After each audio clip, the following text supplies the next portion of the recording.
So YGS audience, it's yours truly, Emmanuel Holloway. It's your boy Stephen Newman. And you're watching another episode or listening to another episode of Financial Therapy. Yes, sir. So we'll talk about criteria.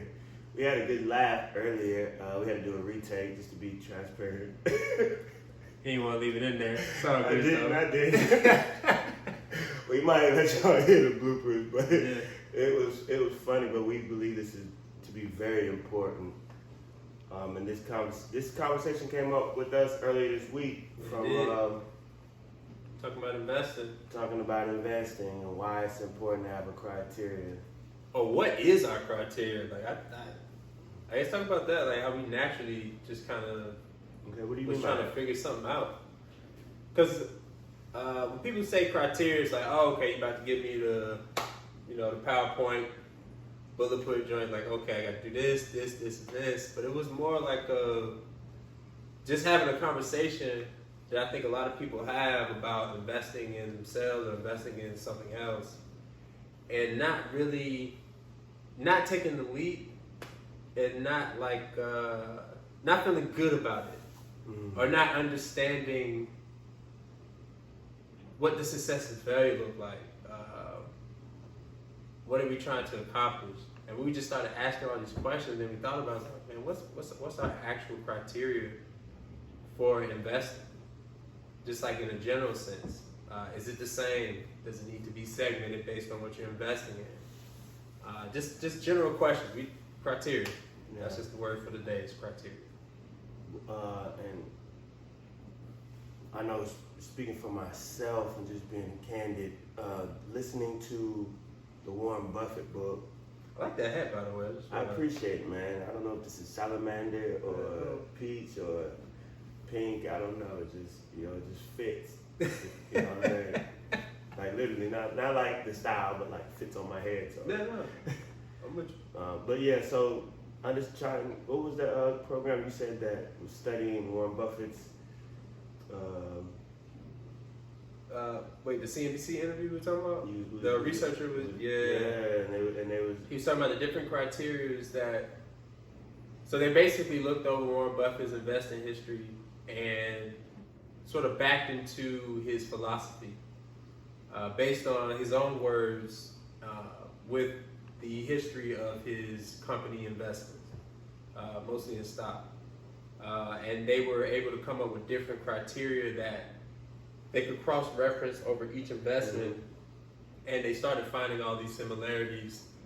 And he was laying out the different criteria for when Warren Buffett sees something he wants to invest in, and the reasons for doing so.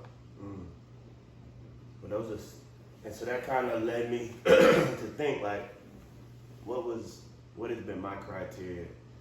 I already had an understanding of what my criteria was, but I wanted to fine tune it and review it, if that makes any sense. And I think that's very important, because when we deal within our practice and we're talking to our clients, we want to make sure that they understand, because what happens is opportunities come, and sometimes they're going to look like it's an opportunity when really it might not be an opportunity, and sometimes it might not look like an opportunity. Yeah, that pain now. Yeah. So I was listening to a video on the way here by Peter J. Daniels, and one of the things he says that successful people make, and he was talking about getting out and acting.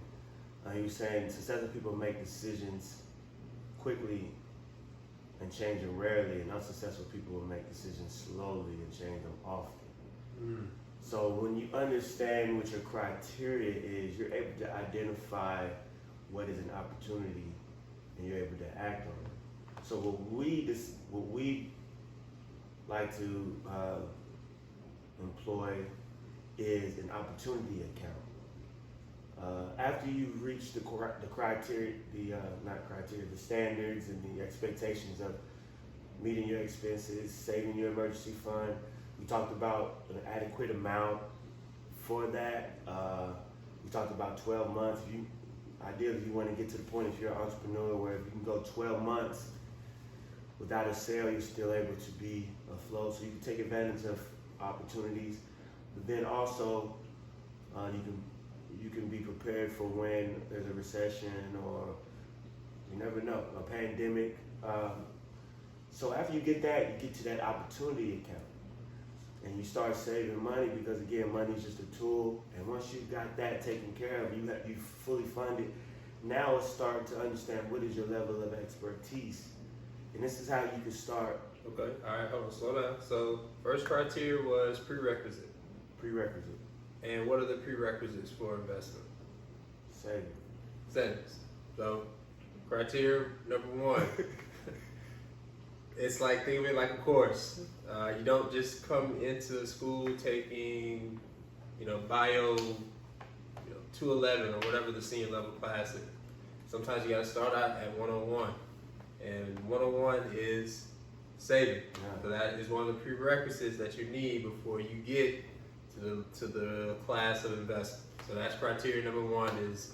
One, do you have all your credits to take this course? And your books. You got all your credits, your books. Your credits and your books to take this course. You read the syllabus. Because you might have a quiz the very first day. That's number one. Number two, you said expertise. All right, sorry, carry on. Yeah, but the saving, again, is very important. And again, Peter J. Daniels, he mentioned the seed of success is not in you if the seed of saving isn't either. So that is the first one, saving. So once you done that, and you got your adequate amount of savings to where it needs to be, which is, again, is very important because, again, I like to listen to successful people. He talks about life is going to be full of problems. And the only ones that don't have problems are the ones with tombstones. So we're going to be faced with problems, so that emergency fund is what allows you to capitalize on problems. So of course you got to have an attitude that allows you to look at things in a different way. So now, once you have that adequate amount and that buffer, now you start having an opportunity account, and that money is these little employees. I heard you say that once. And you give every dollar a job. And so when you identify that opportunity account and you make the criteria, you got to figure out what your level of expertise is in. Like what, if you want to do real estate, how serious are you in that real estate? Like, I'm not saying that you should do that, right? As an advisor, I'm not advising you to go out there and do stocks. I'm not advising you to go out and do real estate. I'm not advising you to go to art galleries and start buying. I'm not advising you to do that. Well, help them this way. Start before you even get to that. Talk about why you're investing in the first place.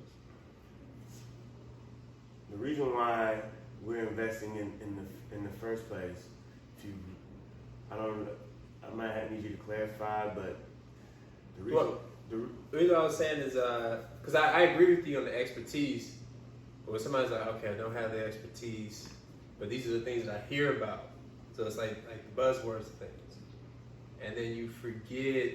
Buzzwords can make you forget why you're there in the first place. So that's all I was saying. Like, why are you investing in the first place? Oh, okay. Very basic, like not PH level, like very basic level. Like what's the point of investing? To me, I guess my idea is you're investing for one purpose and one purpose only, to get more in the future than you have currently. And if you didn't think you get more in the future than you have currently, then you wouldn't invest. Okay. So for people out there, if you want to start somewhere, start with why are you investing in the first place. Now that's just my definition. You may think about things differently, but at least some of these fundamental spots is like, why are you investing in the first place? Start there. Why are you putting your money on the table? Why are you even thinking about putting your money on the table, or your time, or your energy, or your talent? Why are you doing it in the first place?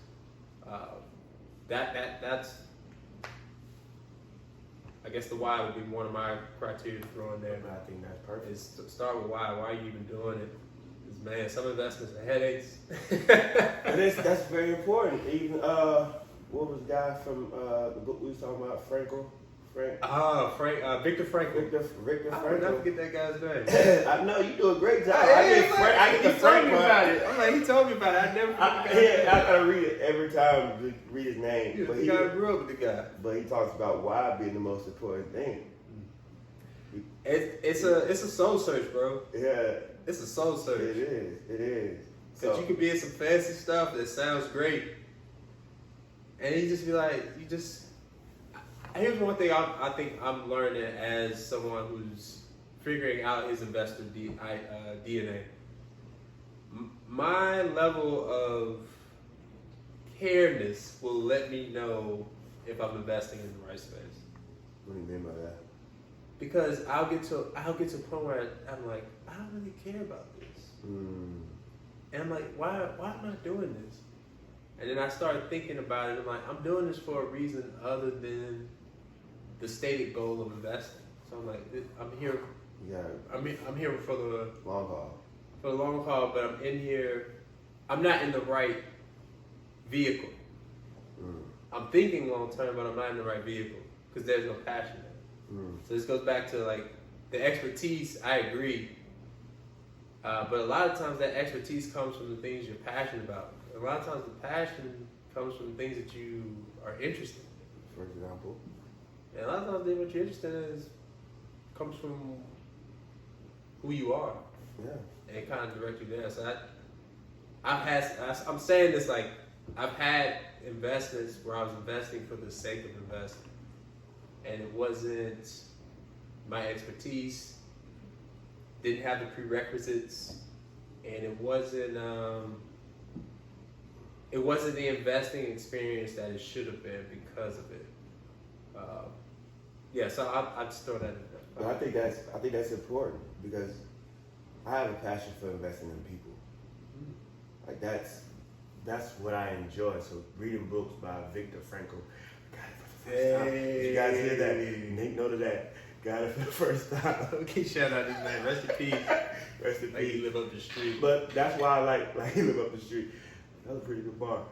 But I like investing in people. I like understanding why people do what they do. You know, I like to understand why I do what I do. And I like investing in people because I see more in them than where they are right now. Not as a level of they have to achieve it, but just because I believe that tomorrow promises great things for us. The fact that we get to breathe again. So, for example, I like basketball. I love investing in the basketball. I like learning more. So my level of expertise will go into, which would be investing for me, would be going to coaching clinics or going to basketball games, going to events where I'm meeting basketball players. So that's investing for me because everything that's in every service that I provide is going to be on my utility belt, like Batman. Like, it's going to be on my utility belt. What do you mean? Go left, go right. Yeah, but being around people, because I enjoy investing in them, I'm always just going to be looking to learn and become more understand more about basketball, understand more about music, understand more about how people operate. So my level of expertise is going to increase. I'm going to learn more and more about that. And if you wanted to use that same criteria, that same concept, I'm not gonna say criteria, that same concept with real estate, it would be the same thing. Like, okay, what do you know about, like, just when I be watching YouTube videos on people who do real estate, that one guy, great video by the way, he walked through the whole house and was just sharing everything he knew about the house. Like everything he knew about the property, from didn't have to look at cue card, didn't have to cut the film, knew more than the from everything from the type of hammer you would need to nail it in and where to go from and where to get it. Like his level of expertise, you know what I'm saying? His level of expertise. Yeah, that's you know how to source it too. Yeah, like exactly. Like he streamlined the mess out of the whole process, and it's like, wow. So that's him being confident and investing in his experiences, like his ability to share that experience, his ability to acquire knowledge. So once you get past that savings, and you start funding your opportunity account, that means to me that it's time for you to really start reading and learning about things that you care about. Like, go back to what you said. Start learning about things that you care about. That you're into. It'll lead you somewhere. It will. You'll find something to invest in. Yeah. It also lets you know what you don't need to touch. That's true. It'll teach you what you don't need to touch. There's a few things that's out there. I'm not even going to put the investment vehicle. Don't even need to name it. I know I don't need to touch it. I don't need to. I'm not saying it's bad. The stove is hot. Yeah, the stove is hot. It's not saying it's good, bad, or indifferent. No, it's just that the stove is hot. And it's not my level of expertise. You know what I'm saying? Not mine either. Bladed it anyway. Yeah. And found out the stove was hot. Found out the stove was hot. And this is why we document our journey. This is why you document your journey. You document your journey, you'll start developing your criteria. You'll be like, yeah, I don't need to be anywhere around North Druid Hill after 2 after 2 a.m. I'm telling you, man, you start with that why. Deal with the prerequisite, meaning just have something to say. The reason why you want to have something to say is like you're gonna take an L in these investments at times, and you just gotta be prepared for that. But that's a lesson. It's definitely a lesson. What'd you Opportunity account is a lot of lessons learned. You said you said something. You said it costs more if you don't learn from it. What'd you say? You said something. Yeah. I mean if you learn the right lesson, then the cost typically is what you lost in. If you didn't learn the lesson, then it cost you a whole lot more than what you lost in that one investment. Because you're going to do it again. Yeah. Case in point, the market. Jumped in one quick, try to make a flip type investment in the market. Worst thing that happened was got it right the first time. Yeah. That was the worst thing that happened. No, you would never hear somebody tell you they were trading and the worst thing that happened was their first trade was a success. But it was true. That was the worst thing that happened. I believe it. Because it basically is like a confirmation bias. Yeah. So at that point, it reinforced what I already thought I knew. And what I knew was heavily influenced by the result. And it was the first result. So I was like, okay, I can do this again. And then lost the very next 4 trades chasing the same first one. So then I was like, oh, okay. And then I had to sit back and say, what was I what were we trying to accomplish? If you gotta ask that, that's what we had to ask. Yeah, if you had to. That's what I had to ask. That's a sure sign. Oh, bro, I'm keeping the L's real with you. Like it was, the question was like, I was like, what am I trying? And that's why I was saying, like, start over. Like, what am I trying to do? Like, why am I putting my money in here in the first place? And when I thought about it, I was like, I'm trying to hit home runs. And I'm like, okay, why am I trying to hit home runs? And when I thought about it, it was like there was almost like a social ecosystem is the best way I can describe it. But I was trying to hit a home run because I had gotten to a wave of home run hitting. I don't know, it's kind of hard to explain it. It's like technology is so good now that once you show that you're into something, it's going to feed you everything about it. Yeah.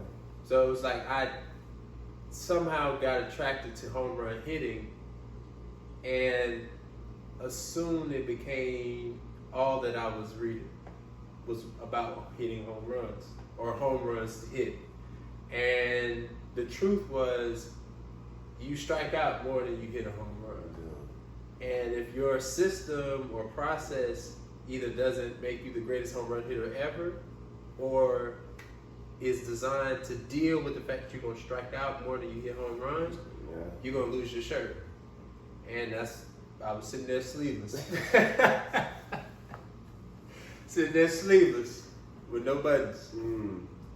But yeah, that's why I was saying, why are you doing it in the first place? What's the point? That's why I learned. And again, that's why I love you're saying there's no commitment like a money commitment. Because of the commitment of that investment, taking the loss in the opportunity account, I learned the lesson that quick flip trading is not my skill set. And it's not something I'm really interested in. I was attracted to the allure of fast money, which is probably a human instinct if you don't fight it or not aware of it. And it got me into a world of taking risk in the market that normally I wouldn't take because I was trying to hit home runs as opposed to getting on base and playing the long game, which is my investor DNA in the first place. So that's what I know, who are you? What are you trying to do and why are you doing it in the first place? So now I know every dollar I invest is because I think I'm gonna get more for that dollar than I would today at some point in the future, or otherwise I wouldn't get the dollar. I just spend it today. So that starts the basis of why I'm investing, and then what I'm investing in, that goes back to the expertise part. And we stumble upon things all the time. So for us, we invest every single day, not just with our dollar, with our most valuable asset, which is time. We're investing in things all the time. And that criteria helps you to realize, do you have something? Is there something here? Should I further my investment?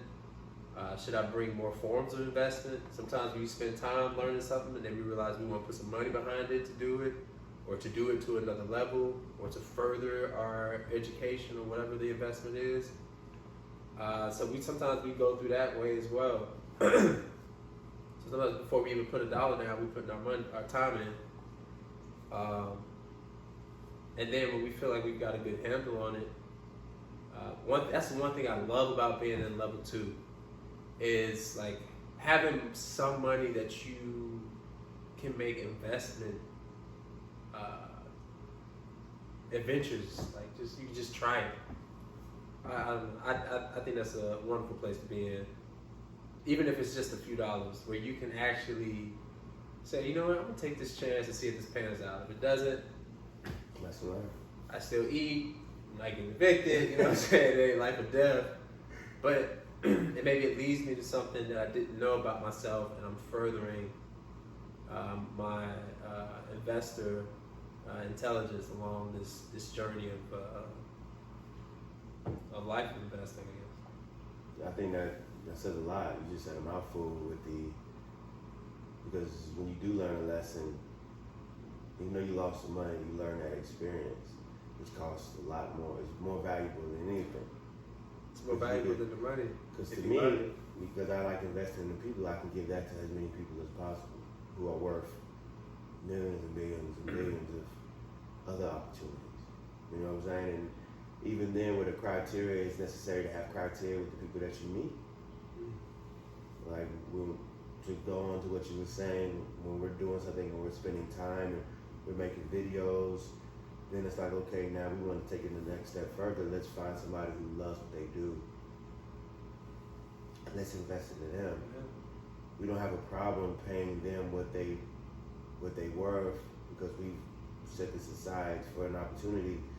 We just want to make sure that we're on a clear understanding. So why are we doing it? This is why we're doing this. We're having a bike-a-thon. And this is a little plug. We're having a bike-a-thon, and we want to capture the essence of everybody being there and fulfilling the purpose of health is wealth, and having a conversation around something that is really important, which is literacy for the kids. And having the criteria, that's like, I'm telling you, the criteria is a good one, because that's how we knew it was valued. Yeah. In what she had, or what the videographer. My bad. I thought you were saying videographer. Yeah, thank you. That's the word I was looking for. Videographer we knew the value because we had answered all those other questions. So we knew why we were here in the first place, for a great cause, the Bike-a-thon, for financial literacy for the youth. We knew why we were doing it, our passion, our pursuit, our purpose, to help educate the world and bring about financial literacy on a grand scale. And we knew prerequisite, we had the money saved for it, which is, even though with all that good intention, that prerequisite is still there. It has no emotion, does not care. It doesn't. It doesn't care what good you want to do or what good you want to start. It's either there or it's not. Yeah. That's why it's a prerequisite. So it doesn't leave itself susceptible to emotion or chance. It's like, no, either you took bio 101 or you didn't. Either you passed it with an A or you didn't pass. So, you know. Yes. But that's important. The expertise it's our field. You know, here at Financial Therapy, we love to talk things off, all things finance.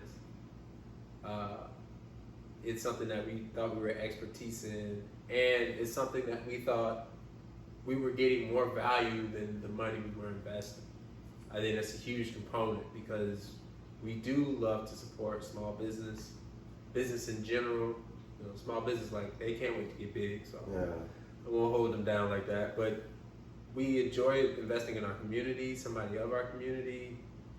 But the number one thing was we believed we were getting more value than what we were giving in dollars, and that was probably the fundamental transactional part. Yeah. And everything can kind of stem from there. All those other things have to be in place. Again, the criteria is there. Go back if you want to speak on that. I think it's very important. It's another thing to tie it in why criteria is important, because I forget I forget who said this, but they said if you want to be successful in business, in every deal you need to have in exchange will be receiving something of equal or greater value. Mm-hmm. So when you have a criteria, then you know the intrinsicity. I don't know if that's the word. All right. But you know the future value of something that might not be manifested in the dollar per se is worth more than the dollar you're about to get. And if you don't have a criteria, you won't be able to take advantage of opportunities. This is why we call opportunity accounts. And you're going to hold on to that money, and you're going to try to throw it at something where you believe somebody else told you that that is successful. Because somebody else said it, or we're going to say that somebody's society. However, when you have a criteria and you learn what you're not going to do, and you learn why you're doing something, then when you exchange that fee that somebody has, you realize, like, okay, I'm investing in this small business, which is going to allow that business to invest in another small business, which is going to allow that business to invest in a small business, and our economy begins to grow, and cash likes to flow, and that's just a couple things I know. Hey, before you gotta go. So get that dough. Doorbell. All right. Anyway, but I think you that about sums it up, man. What's your criteria out there? Yeah. Let us know. Yeah. Talk to us, whether it be Instagram or YouTube, at Your Genuine Self. Subscribe to the channel, subscribe to the podcast, Financial Therapy. Again, drop us a comment, let us know if you have a criteria, if you're looking for a criteria. With us, a lot of times we like to bring things that aren't so formatted. We like to talk things through, because that process helps us, and we hope, by showing you that process on camera, it helps you guys as well. But I know for us, as we are continuing, because this is a continuing basis, we're not two old people talking about what we've done. God. We're two young people talking about what we're doing and where we're headed. And young is a state of mind. It's Yes. not an age. It's not a number. Remember that. That is a fact. Beethoven- Shout out to all my Beethoven was people when restarting. Yeah, Beethoven was completely deaf, and how old was he That when is he true. did his Forgot about greatest show ever? Way older than me. Changed that landscape of music. I mean, Ray Kroc was old. Oh, Colonel Sanders was old. Oh, sheesh. But you can't go anything without Yeah, it. blew up on chicken. Blew up. So yeah, definitely we're talking young in the mind. And again, we'll continue to bring these conversations to you, but today we want to talk about criteria and the effects that has on investment. And it sounds like we kind of uncovered the effects that it has on perceived value. So again, drop a comment below. Let us know, how you're feeling, what your thoughts are. We look forward to talking to you guys again. So, of course, to the resistance out there, to our financial therapy family, wherever you are, wherever you may be listening, keep saving, keep striving. We'll see you guys next time. Peace.